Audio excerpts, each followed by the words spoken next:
Move out, because you're in the way of the pregnant woman. Gently stroking her belly, Alicia said that. Wouldn't a pregnant woman have a kinder expression? I wanted to ask, given how malicious Alicia's face looked. I took a quick glance at David. You can sleep in the storage room. Seeing David in agreement with Alicia, my lifelong love for him cooled instantly. Yet, a touch of sentiment remained, leaving me a bit melancholic. All right then. In response to my words, David happily took Alicia's hand. Alicia gazed dreamily at David. Seeing them like that made the melancholy vanish, replaced with anger welling up from deep within. I'll leave by tomorrow. Yeah. Oh, maybe you should stay out tonight? After all, this is now mine and Alicia's home. Overjoyed, David said, and I nodded slightly before leaving the house. They won't be laughing for long. After leaving the house, I imagined what was next and cracked a smile. My name is Catherine Taylor. I'm a 46-year-old housewife. Before marriage, I worked intensely, but that was over 20 years ago. Nowadays, I enjoy doing daily chores and sipping coffee. Just an ordinary middle-aged lady. But my hobby is investing. I've been doing it since before marriage. Recently, I've been earning significant dividends, treating myself to lavish hotel brunches and spa visits, leading a pretty elegant life. My husband David is 40 years old, a salesman for a major company. He's gained quite a bit of weight, and frankly, he's been rather smelly lately. But he's good with words. Given his profession. He may look big, but I loved him. I felt he should probably lose some weight for health reasons, but he had this cute, mascot-like appeal, so I didn't see the need to force him into a diet. David and I have a daughter. Our daughter, Emily, inherits David's features. She's slim, almost model-like in beauty. Not just in appearance, she's academically top of her class and excels in sports, even making it to national competitions. She's also humble and works hard. It feels like we, the geese, gave birth to a swan. Both David and I dote on Emily, and we've often been told we're overprotective. David has a bit of a weak spot for younger women, but he chose to marry an older woman like me and cherished our family. So, I thought a little wandering gaze here and there was inevitable. We lived in a condo we bought around the time Emily was born, but it was getting old and they were considering raising the maintenance fees recently. Amidst all this, Emily decided to share an apartment near her college. At the same time, one of my relatives approached us about inheriting a now vacant house. David and I decided to renovate that house and move there. But who could have known that this would cause issues between David and me, which had been smooth sailing up until then. The condo we had was a 4-bedroom, including a guest room, but the new house is just 2-bedroom. Although it's smaller than before, considering our retirement, we made it a single story, and it's been very comfortable. One of the rooms, which serves as a study and a guest room, can be divided to make an additional room for Emily, if she ever comes back. David started coming home late every night due to work dinners and somehow always found reasons to go out even on weekends. Sleeping next to David, who would come home reeking of alcohol and cigarettes, was unbearable for me, even if we had separate beds. Because of that, even though we originally shared a bedroom, I've been sleeping in the study ever since we moved. When it came time to send out moving announcements, I mailed letters to various places. David isn't good with that sort of thing, so I sent letters on his behalf to his family and relatives. As for me, since my parents have passed away, I simply wrote a brief note and sent it to friends and relatives on my mother's side. I haven't been in contact with any relatives from my father's side. Because of my half-sister, Alicia. Alicia is my half-sister, 14 years younger than me. When I was in 7th grade, my mother passed away, and about 6 months later, my father remarried. Alicia was born to him and his new wife.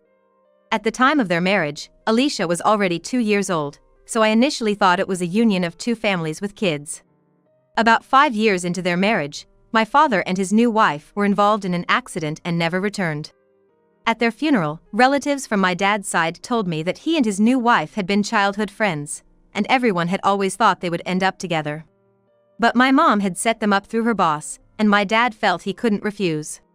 That left his childhood friend out in the cold. To think that behind their smiles, my dad had a child with his second wife was a huge shock to me. Every time we had a family gathering, Alicia's favorite foods were served, she had brand name clothes, and she got the biggest room all to herself. If she said she wanted to go somewhere, they'd take her immediately. Meanwhile, I was burdened with all the chores, from preparing meals to doing laundry. I had to work part-time jobs, and all the money I earned was taken away. I also had a small storage room under the stairs, and I had to beg for even basic necessities. By the time Alicia was in elementary school, she had heard about my mom from the relatives and started looking down on me. I worked several part-time jobs to save money and finally moved out. It was impossible for me to harbor any positive feelings towards Alicia, and I never told her about my marriage or that I had a child. A few weeks after moving, I was having tea and relaxing when the doorbell rang. When I answered, a man's voice mumbled, "Delivery," and on the screen was a person looking down. I thought maybe David had ordered something and opened the door, only to be left speechless. "Oh, Alicia! Why are you here?" "Hi sis, long time no see. Just thought I'd drop by." While Alicia was wearing the hat I saw on the intercom, she wasn't a delivery person but my half-sister. Without waiting for a response, she walked past me, entered the living room, and sat down on the couch. I followed her in a hurry, stood in front of her, and looked down. "I figured you wouldn't open the door if you knew it was me, so I used a recorded voice. That's just low." "Geez, you're scary." I raised my voice at Alicia, and she feigned fear in an exaggerated way. However, it was clear that she was just putting on a show, and the proof was that Alicia had a smirk on her face. "I came for a visit." "What?" Alicia, speaking nonsense, got a cold response from me. Yet, she grinned and started explaining the reason for her unexpected visit. "But sis, you never even told me where you live." "I got married, but my husband is always on business trips, and it's getting boring. Plus, once my belly starts getting bigger, moving around becomes a hassle, right? Everyone told me to come stay with you. Just go home. I don't even want anything to do with you." "Well, too bad. I already came here planning to stay with you." Listening to Alicia's audacious words only irked me further. Under my breath, I muttered, "Typical of a kleptomaniac's daughter." Hearing that, my anger reached its peak. "Get out! I never want to see your face again. What's all the fuss about? People outside can hear you." "David. I was at a loss for words, surprised by David's unexpected return at such an odd hour. As I struggled to explain, Alicia stood up and walked over to David, intertwining her arm with his. David didn't seem to mind, in fact, he looked quite pleased. "Oh, Alicia's here? Welcome." "David. My sister was being mean. I thought it'd be nice to stay with you until the baby is born, but is that okay?" "Of course, I'd be thrilled. If you're okay with it, you can stay as long as you want." I was left dumbfounded, mouth agape, watching the exchange between David and Alicia. The closeness between them was more like that of lovers than siblings-in-law. "David, what's going on?" "Sheesh, don't be so cold to her. Are you just jealous of your cute little sister?" David's words left me speechless. I had confided in him about my family situation before our marriage. And yet, he dared to say such things. "We have a spare bed in the guest room. You can stay there." "Really? Can I sleep in the same room with you, David?" "It might be nice to dream with Alicia by my side." "Oh, David, you're so sweet." Their mushy conversation was giving me a headache. Ignoring me, the two of them went to the bedroom arm in arm to put away their belongings. But when they didn't return after several minutes, I had a bad feeling and peeked into the room. There they were, embracing each other. Living with Alicia feels like a dream come true. "The baby's thrilled, too. Living with Daddy." The word daddy from Alicia's mouth stunned me. "David's the father?" David, looking elated, nodded and hugged Alicia. "Let's ask sis to babysit so we can go on a date." "Yeah, that's about the only use for her now." As they kissed, I watched through the crack in the door, tears streaming down my face. From that day on, they began treating me like a housemaid. I complied, but I started gathering evidence against them. The revelations I uncovered were shocking, leading me to contemplate divorce. One day, Alicia plopped down on my favorite sofa and beckoned me. Her tone was authoritative, as if she owned the place. "You're in the way of a pregnant woman. Get out." As she gently stroked her belly, the spiteful look on her face made me wonder. Aren't pregnant women supposed to look gentler? I shot a glance at David. "You can sleep in the shed." Seeing David side with Alicia, any lingering feelings I had for him evaporated. Still, a touch of sadness remained. Fine. David happily took Alicia's hand in response. Alicia was gazing at David, completely smitten. Their affectionate exchange made me realize any tenderness I felt earlier was gone, replaced by a deep-rooted anger. I'll leave tomorrow. Good. Maybe you can find somewhere else to stay tonight. This is now my and Alicia's home. Elated, David didn't notice as I gave a subtle nod and left the house. Enjoy laughing while you still can. Stepping outside, a grin formed on my face as I pondered what lay ahead. I checked into a hotel that night and made plans for the next phase. The next day, I scheduled a moving company to help out and planned to go to the city hall first thing in the morning before heading back home. That night, excited thoughts of the days to come kept me awake. But, feeling a newfound freedom, my spirit was high. The next day, I went to the attorney's office before heading home. To my surprise, the moving company had already arrived and looked confused. They told me when they got there, the house was empty, except for a single cardboard box by the entrance. Sure enough, a small box was there with a note saying, "Feel free to take it." Inside were some of my cherished books and cosmetics carelessly thrown in. The books had bent corners, and some pages were torn. To top it off, at the bottom of the box was David's wedding ring. I was seething with anger. Upon entering the house, I found crumpled bed sheets, pajamas, and underwear everywhere, quickly realizing what had transpired after I left. Please pack all of this stuff for me. I closed the bedroom door and led the movers to the study. Since David didn't read, the study was packed with books that Emily and I had collected over the years. I didn't own many clothes and decided this was a good time for a wardrobe refresh. Then, in the living room, I found a note on the dining table. The note mentioned that David and Alicia were going on a 6-day trip abroad, asked for the house to be cleaned during their absence, and stated that the divorce would be finalized as soon as they returned. His utter self-centeredness left me dumbfounded. However, his absence made executing my plan much easier, and secretly, I was grateful. I had the movers pack all my belongings and left David's wedding ring on the kitchen counter. With that, I left the house. After some thought, I bought a place near Emily's university that happened to be on sale. The one-bedroom apartment was very cozy, and I relished the solitude. On the day David and Alicia were to return, my phone wouldn't stop ringing. I didn't even need to check to know who it was. Without lifting my eyes from my book, I answered. Hello? Hey! What the hell is going on? David shouted, sounding completely frantic. While the reason was clear, I responded nonchalantly. What do you mean what's going on? Don't play dumb. Our house is gone. I couldn't help but burst out laughing, hearing David fuming on the other end. After a hearty chuckle, I replied. Well, it was my house, and I thought if I'm not gonna live there, why keep it? We were living there, weren't we? What about our stuff? Oh, don't worry. Everything's safely stored in a storage unit. I'll text you the location and access code. You've got to be kidding me. Bring back our house now.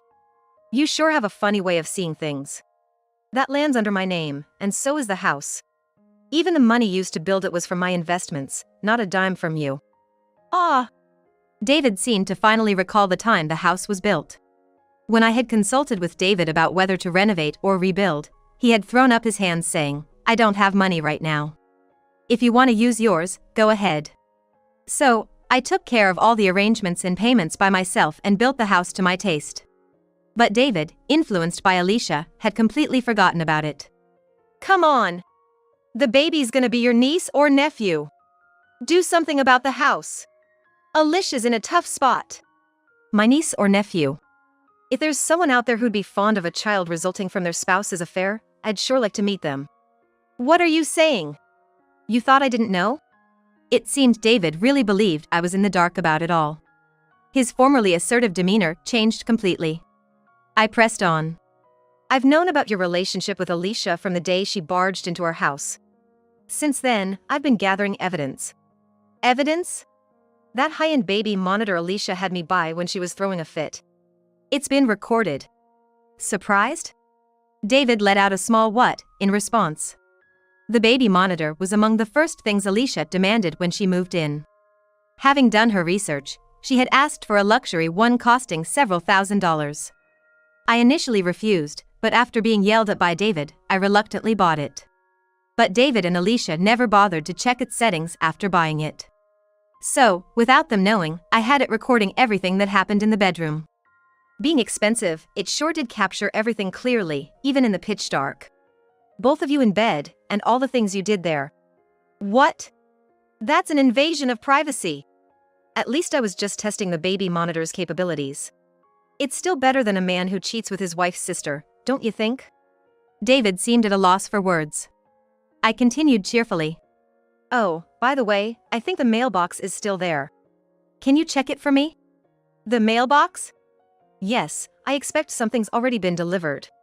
I heard David checking the mailbox over the phone, followed by a sharp intake of breath. Good, seems the certified mail arrived. So, about the payment. Hold on. There's one here for Alicia too? Are you extorting my sister-in-law? Why not? You both betrayed me, so it's compensation for that. Doesn't matter if she's family. But no excuses. Talk to my lawyer from now on. Bye. Wait! Catherine! Ignoring David's plea, I hung up the phone. A barrage of calls followed, which I ignored.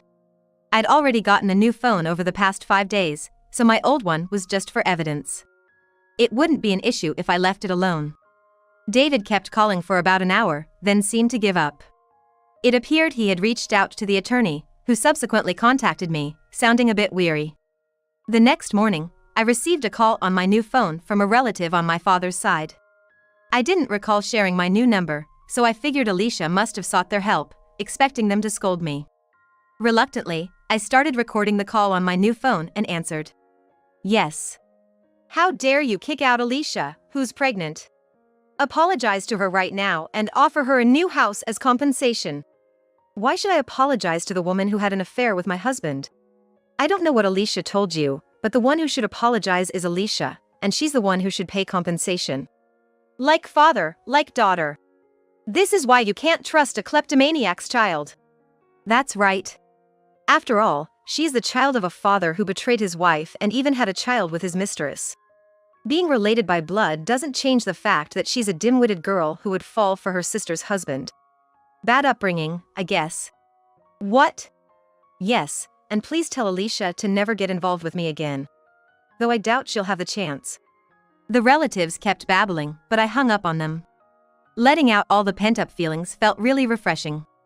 I called my lawyer and decided to summon Alicia and David. The revenge won't end until I see the dumbfounded looks on their faces. And so, we had our discussion at the lawyer's office. Alicia looked utterly miffed, while David looked grumpy. It seemed like they had no intention of showing remorse. I didn't expect my sister to be such a money grubber. I'm so shocked. If I knew you were this greedy, I wouldn't have married you. I feel deceived. I was more astounded than angry at the self-centered comments from Alicia and David. I laid out the divorce papers in front of them, and then another set of papers, the marriage license. I can reduce the compensation if you sign these. If signing these is all it takes for a reduction, then hand them over. David grabbed the pen from me and signed it. Alicia, smirking, signed too. I put them in a folder and gave them a big smile. I'll submit these to the county office. Did you forget, sis? I'm already married. They won't accept it. Oh, don't worry about that. You're already divorced. What? Alicia stared at me with a dumbfounded expression. I clarified for her. The divorce was finalized in mediation yesterday. I didn't know about this. Well, you kept throwing away your mail without checking it. There were several summonses. Your ex-husband told me that now he's going to deny the father-child relationship with the kid. What? Beside the shocked Alicia, David looked rather pleased. And why wouldn't he? If they wait out the restriction period, he can marry Alicia. It's like a dream come true for him. I smiled sweetly at David. It's going to be tough for you. Raising another man's baby and all. What? The baby is mine. Oh, you didn't know, did you? Poor thing. The baby in Alicia's belly is apparently from her main boyfriend, a club promoter. Club promoter. David turned sharply towards Alicia, who looked away, clearly guilty. Seeing her reaction, David realized that what I said was true. He looked pale as a ghost. Between the compensation and the child support for another man's baby, you're gonna have your hands full. Good luck with that. Catherine, let's start over. I was wrong. Emily's still here. Just as David changed his tune, the door of the lawyer's office swung open. And a young woman stormed in. David went pale at the sight of her. Emily? Dad, you're the worst. Hurting Mom like that. I'm cutting ties with you. From now on, I'll live with Mom. You and that loose woman over there, just disappear. Emily had never spoken so harshly before, leaving David frozen in shock. Meanwhile, Alicia, feeling insulted, was shaking in rage, her face beet red. Who's the loose woman now? Going after sister's husband, and spreading your legs for your main boyfriend, the club promoter? How can you say you're not promiscuous? Are you out of your mind? What? It seemed Alicia couldn't muster a response to Emily's outburst. I delivered the final blow to Alicia. Well, David may be stingy, but he doesn't save money. He easily spends it on young women, so watch out. Huh? But his house and car? Oh, those? They're all mine. Got them from my stock dividends. We use them as a couple, but if we divorce, they're not his. No way a guy making a mere $3,000 a month can afford that kind of car. $3,000? But he works for a major company. Apparently, Alicia was after his money. She looked pale and stunned. David was also looking down, embarrassed that his low salary was revealed. Well, anyway, good luck with all that. I said that and left the scene with my lawyer and Emily. That night, having dinner with Emily for the first time in a long time was truly delightful. I filed for divorce soon after. Around the time when Alicia's waiting period for remarriage had passed, David and Alicia also submitted their marriage license. The witness section had my signature and that of Alicia's ex-husband. It seems that David was having an affair with Alicia at work and even skimmed off some travel expenses to fund their secret getaways, leading to him getting fired when the company found out. I heard through the grapevine that he's now juggling part-time jobs and barely making ends meet. Alicia seems to be taking care of the child, but given her impatient nature and having been dumped by her boyfriend because he didn't want anything to do with a woman running out of money, she appears to be spending her days in tears. The reason she pursued David was apparently out of jealousy. I had married and had kids before she did, and she wanted to sabotage that. With David working for a renowned company and having a substantial income, Alicia thought that by claiming her boyfriend's child was David's, she could extract money from both her ex-husband and David. She believed she could also dump the child-rearing responsibilities on me while she frequented the club. After all this, it seems she's been shunned by the family. She tried working part-time, but with her attitude, it didn't last long. I heard she, David, and the baby are now huddled together, living in a small one-room apartment. Emily is thoroughly enjoying her college life. I was surprised to find out that her roommate was her same-sex partner, but seeing a happy Emily made me think, well, that's fine. As for me, I've been leading a relaxed life with my stock dividends. Interestingly, after the divorce, I started communicating more with Alicia's ex-husband, and lately, he's been inviting me out for meals. I later found out that Alicia and her ex had an arranged marriage, pushed heavily by Alicia herself. Considering that, I often wonder what Alicia found unsatisfactory in him. He seems like such a decent guy. Initially, he used to address me as sister-in-law, but now he affectionately calls me Catherine. Just a while ago, I received a message from him on my phone. He said he has something important to talk about, so I can't help but feel a bit restless tonight. Though I know I shouldn't get my hopes up, as I sat in front of my vanity, my face flushed like a smitten young woman.